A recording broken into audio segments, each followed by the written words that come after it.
15 de outubro de 1975 foise pública de novo a enfermidade de Franco. Foron necesarios outros 15 días para vencer a resistencia dos franquistas a ceder interinamente a xefatura do Estado a Xoán Carlos. E logo de máis dun mes de agonía, Franco morría o 20 de novembro, o mesmo día no que fora fusilado José Antonio. O azar facía un inútil agasallo aos nostálxicos do futuro. En las primeras horas de la madrugada del 20 de noviembre de 1975, en la Residencia Sanitaria La Paz de la Seguridad Social, en Madrid, dejó de latir el corazón de Francisco Franco Bahamonde, caudillo de España, generalísimo de los ejércitos y jefe del Estado español. Aunque la muerte del caudillo parecía inevitable, la noticia impresionó profundamente a todo el pueblo español, que no se resignaba a hacerse a la idea de que había desaparecido el hombre que durante casi 40 años había regido los destinos de la patria, dando a España el más largo período de paz, orden y progreso de su historia. Tamén o réxime estaba morto. Ben o sabía Arias cando choraba Urbi et Orbi mentres lía o testamento de Franco. Quisiera, en mi último momento, unir los nombres de Dios y de España y abrazaros a todos para gritar juntos por última vez en los umbrales de mi muerte: ¡Arriba España! ¡Viva España!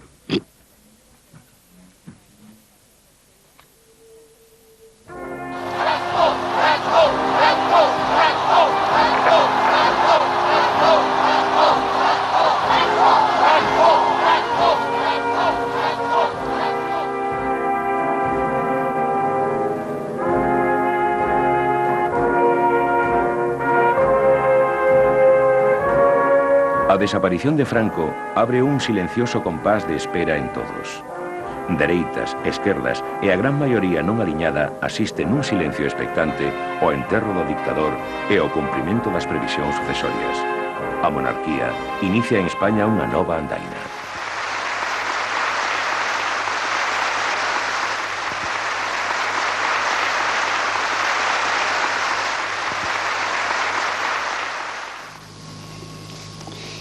En nombre de las Cortes Españolas y del Consejo del Reino, manifestamos a la nación española que queda proclamado Rey de España don Juan Carlos de Borbón y Borbón, que reinará con el nombre de Juan Carlos I.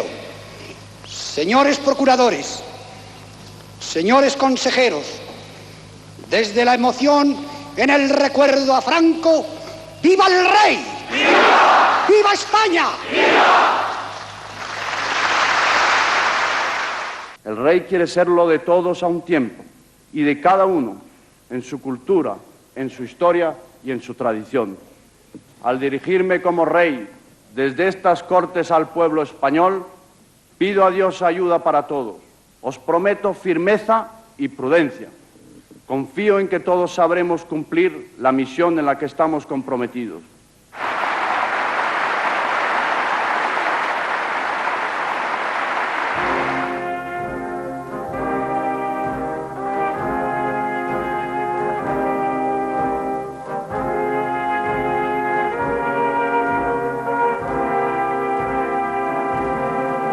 Mentres os funerais por Franco se suceden nas cidades e vilas de Galicia e algúns colocan unha coroa na casa onde naceu, o 2 de decembro, Torcuato Fernández Miranda é nomeado presidente do Consello do Reino e das Cortes.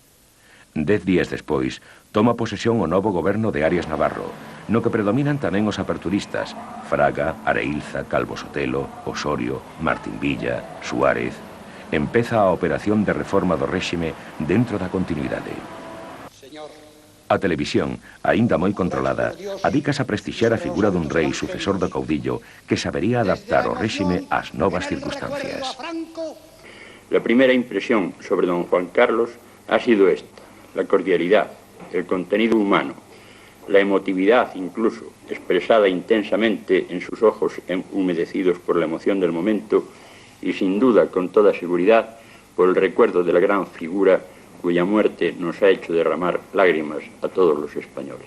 Creo que ha hecho referencia a todos los problemas a los que se tenía que aludir en este momento y sobre todo ha tenido un valor extraordinario esa conexión que él ha sabido establecer entre el futuro, que el futuro tiene siempre algo de incertidumbre, y el pasado, esa tradición de España que él ha vinculado a Franco y ha vinculado a la tradición monárquica de España. Una nueva perspectiva. Pero a sociedade exixía outras cousas. Algunhas reivindicacións, as de carácter cultural, empezan a ter certa audiencia nos medios. O meu desexo sería que Galicia potenciara toda a súa personalidade nos diversos aspectos, económico, social, cultural, e especialmente como escritor e como profesor de galego, quixera que Galicia vira recoñecida definitivamente a posibilidade, o dereito de que calquer galego se poda expresar en galego en calquer momento.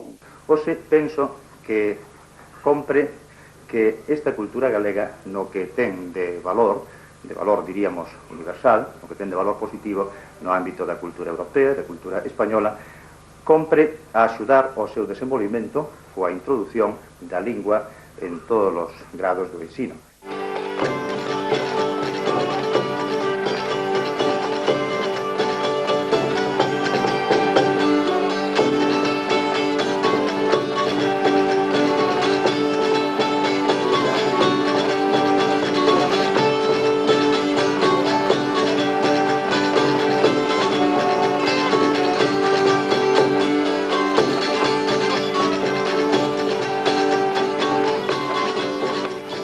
As arelas de cambios políticos profundos seguían silenciadas, pero medraban con forza baixo ese silencio aparente. E agora non son só os da esquerda de sempre. Agora empezan a organizarse tamén os demócratas de centro. Fúndanse así na nosa terra Esquerda Democrática de Galicia, dirixida por García Agudín e moi vinculada a Ruiz Jiménez, e a galeguista Unión Democrática de Galicia, da que o persoeiro máis coñecido era Xaime Illa Couto, unha ponte coa legitimidade histórica do Partido Galeguista da Segunda República. Entre tanto, Arias presenta nas Cortes o 28 de xaneiro de 1976 un programa aperturista destinado a perpetuar o réxime no que fose posible. Rechazado el riesgo de una interpretación revisionista de la reforma, os corresponde la tarea de actualizar nuestras leyes e instituciones como Franco hubiera deseado, sincronizándolas con las exigencias de esta etapa histórica. Tan importante tarea significa un gran honor, pero también una gran responsabilidad. Estoy seguro de que estas razones han influido poderosamente en la decisión del rey cuando resolvió prorrogar esta legislatura, y estoy absolutamente convencido de que todos vosotros, que no ignoráis que los enemigos de España están alerta, sabréis de poner en este empeño toda vida personal que merece esa empresa común que llamamos España. E ademais, era ano santo, o que sempre podía axudar algo. A lo menos, as lendas das medallas conmemorativas eran oportunas de abondo. Santiago, faro de unidad. Santiago, refugio espiritual de Occidente. Pero estes conxuros non resultaban moi eficaces. As tensións sociais e políticas iban en aumento. A inercia represiva das forzas de seguridade enconaba aínda máis os conflictos. O 3 de marzo, a policía ametrallaba en Vitoria aos obreiros reunidos nunha igrexa co resultado de varios mortos e numerosos feridos. En Galicia, o nacionalismo de esquerda reorganízase para presionar a prol da ruptura radical que preconiza. En xaneiro, ten lugar a presentación pública da Asamblea Nacional Popular Galega e constitúese o Consello de Forzas Políticas Galegas.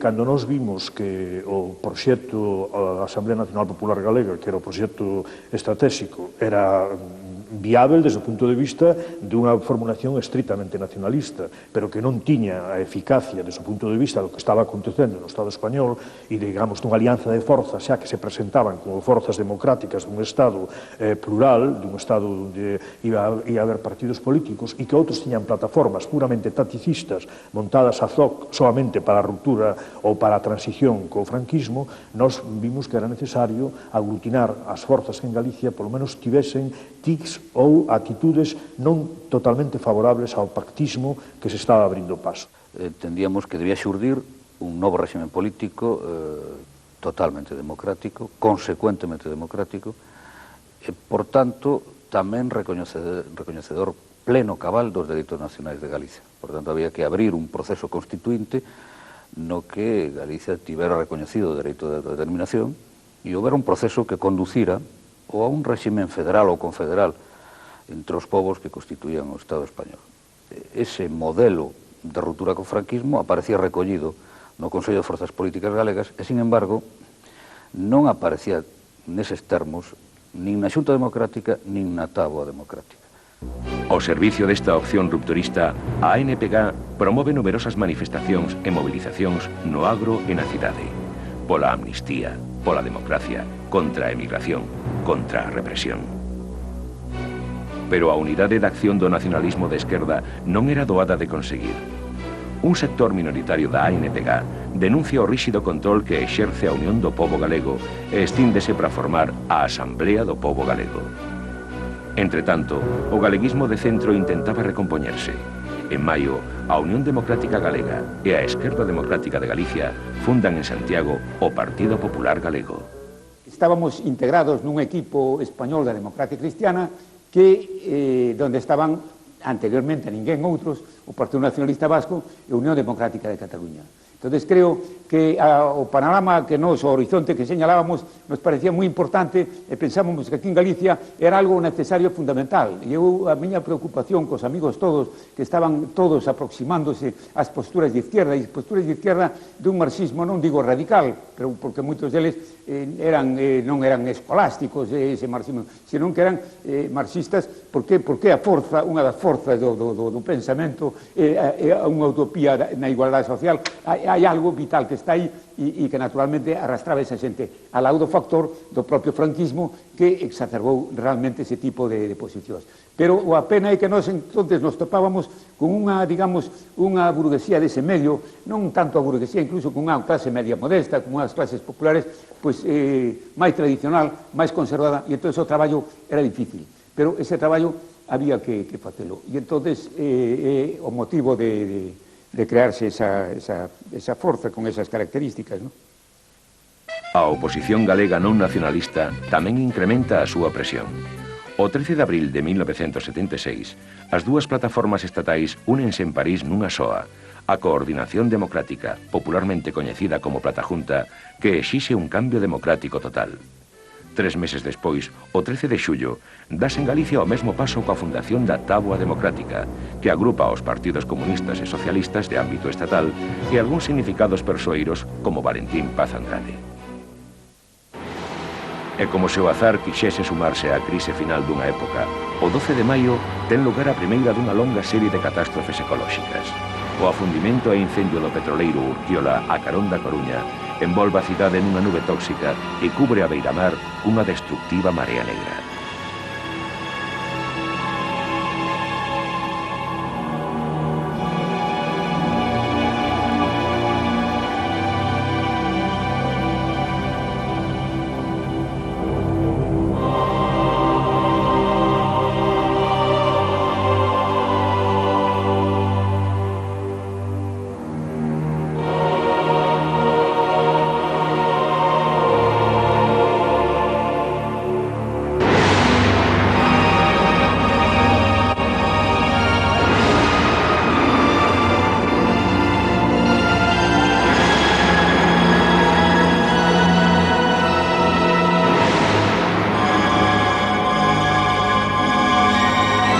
Este desastre foi un poderoso estímulo para desenvolver en Galicia a defensa do medio ambiente, que acompañará e sobrevivirá a transición política.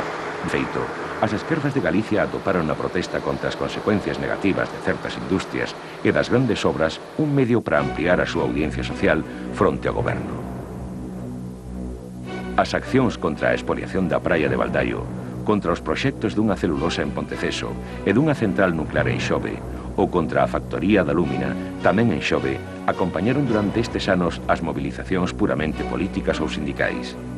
Neste marco, consolidouse o mundo ecologista galego, que puxo en primeiro plano as preocupacións públicas un dos grandes problemas do noso tempo.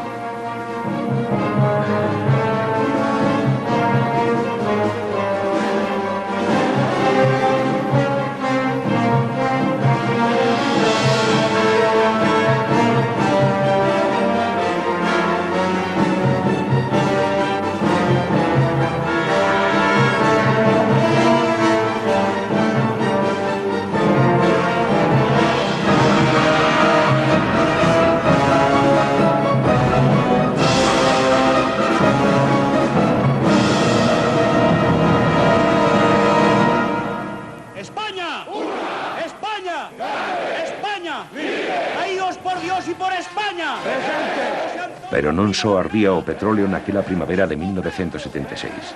Tamén se queimaba a convivencia entre franquistas e reformistas no seo do goberno e nas rúas. Arias negábase a dialogar coa oposición e Fraga defendía un proxecto de cambio real. Reformar quiere decir formar de nuevo. Quiere decir, cuando se refiere a política, algo que se hace justamente no por imposición o trágala de un lado o de otro, sino por un consenso mayoritario provocado, por supuesto, con liderazgo e una cierta autoridad que se acepte de los reformadores. Supone, pues, cambios reales, no ficticios. Supone cambios graduales, no improvisados. Pero de momento ese proxecto deixaba fora aos comunistas. Yo vi a todo el mundo, menos a los grupos comunistas, con los que entonces no tuve contacto, no había llegado el momento. Pero es lo cierto que tuve contacto con todos los demás. Y la verdad es que en su conjunto, el único problema era que pasaba como la historia aquella famosa del loco que le prestó a otro la guía de teléfonos diciendo que era una novela. Y al día siguiente le dijo, bonita novela, pero demasiados personajes. Aparecían por todas partes sedicentes grupos de la oposición. Pero en su conjunto, la verdad es que todo el mundo quería participar con condiciones, como es natural.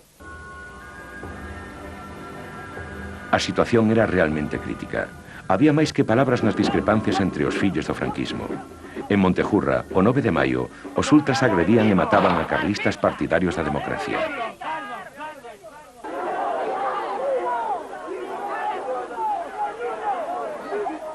Nin sequera medidas como a Lei do Dereito de Reunión, aprobada polas Cortes o 25 de maio, abondaban xa para conter a marea a prol dunha democracia completa. Conscientes disto, algúns ministros como Suárez e Martín Villa opoñíanse ao inmobilismo de Arias Navarro. Tamén Fraga, que en o 21 de xuño amosábase finalmente partidario de legalizar o Partido Comunista de España. A desaparición política do presidente do goberno era imprescindible para desbloquear a situación. Tiña determinadas limitacións, un home de moi boa fe, e evidentemente, pois, por eso foi necesario o seu relevo. Pero teño que decir que a súa intención era reformista, pero con tales connotacións que incluían o non comprender que era necesario sentar unhas bases mínimas que fixeran posible a participación de todos, mesmo dos que iban a propoñer diferentes plataformas ou plataxuntas outro tipo de solucións, era indispensable para ver o resultado. Perdida a confianza do rei, que o descalifica públicamente, Arias dimite o 1 de xullo. Ficaba desatado o nó maior daquel todo que Franco quixo deixar atado e ben atado. O rei, coa axuda de Torcuato Fernández Miranda, conseguiu superar as reticencias do Consello do Reino e o 3 de xullo, e para sorpresa de moitos, nomeou un novo presidente do goberno a Adolfo Suárez, case un descoñecido para gran parte da opinión pública. No goberno que formou, acollido despectivamente polos medios como o dos Penenes, faltaban pesos pesados da política como Areilza ou Fraga, pero predominaban claramente os partidarios da demolición controlada do réxime. En todo caso, prometía democracia e amnistía pros presos políticos. El gobierno tiene el propósito de elevar a su majestad el rey la recomendación de que, en ejercicio del derecho de gracia, otorgue una amnistía aplicable a delitos y faltas de motivación política o de opinión tipificados en el Código Penal y que en ningún caso se extienda a quienes hayan lesionado o puesto en riesgo la vida o integridad física de las personas. En Santiago seguía sendo ano santo e os reis fixeron unha visita ao apóstolo. La primera visita oficial de los reyes a Galicia se inició en Santiago de Compostela, donde don Juan Carlos y doña Sofía fueron objeto de un cariñoso recibimiento. Desde el balcón principal del ayuntamiento, sus majestades, a quienes acompañaban el príncipe Felipe y las infantas Elena y Cristina, correspondieron a las aclamaciones de la multitud congregada en la plaza del Obradoiro. Luego, el alcalde de la ciudad, don Antonio Castro García, pronunció en castellano y en gallego unas palabras de salutación y bienvenida y expuso al rey los principales problemas de la región. Don Juan Carlos, por su parte, pronunció un discurso en el que expresó su satisfacción por encontrarse en Galicia y manifestó su deseo de ayudar a situarla en el puesto que le corresponde.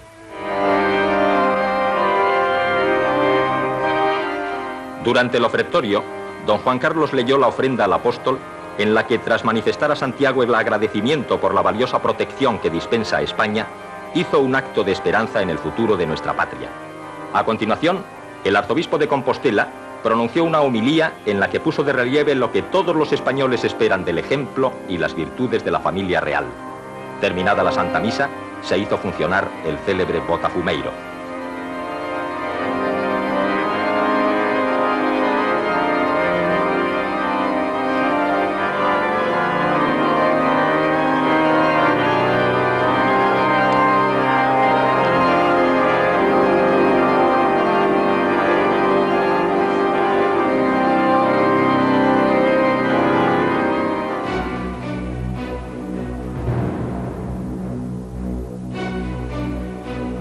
Pero o Día de Santiago era moito máis que botafumeiro e ofrendas ao patrón de España.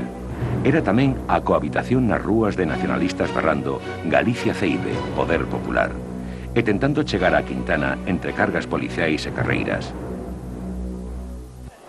De turistas merodeando, un pouco afumados aínda dos fogos da noite anterior. E de paisanas baixando da feira de gando na procura dun bo sitio para tomar a cunca de viño con polvo e churrasco. Empezaba a consolidarse a verdadeira e contradictoria tradición xacobea dos nosos tempos.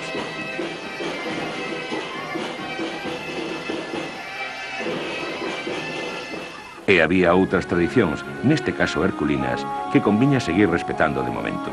Por iso, logo da festa compostelana, o rei e Suárez presidiron na Coruña aquel Consello de Ministros que sempre facía Franco nos veráns. Claro que tamén nisto marcaron a diferencia, pois decretouse unha amnistía parcial que devolveu a liberdade a significados antifranquistas. Por exemplo, o comunista galego Santiago Álvarez.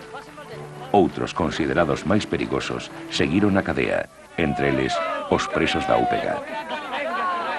En todo caso, abríanse as portas a un futuro político por definir. Algúns non querían enterarse e seguirían así anos, teimando no vello discurso.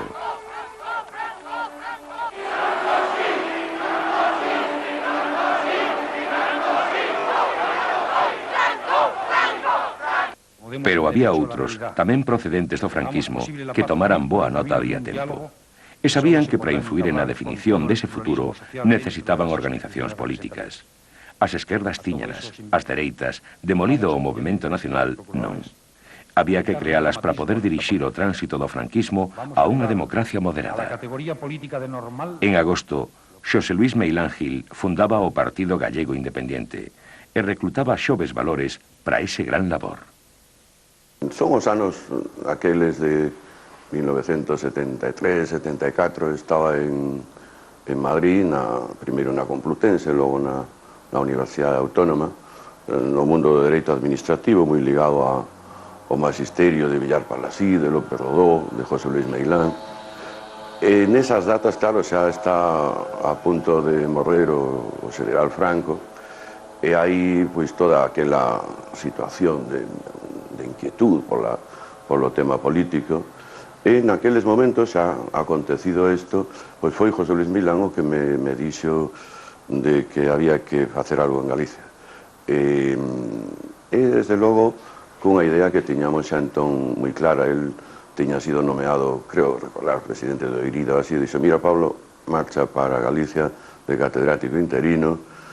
E naturalmente aquilo non era unha cuestión puramente académica, é dicir, había tamén unha cousa, unha intencionalidade política clara, porque había xa que empezar a traballar na transición, a elaborar a Constitución. Después de la reforma, de la ley de la reforma política, hubo una reunión en Santiago auspiciada por Meilán y por Pérez Puga, procurador entonces por Pontevedra, de hacer un partido galleguista de centro.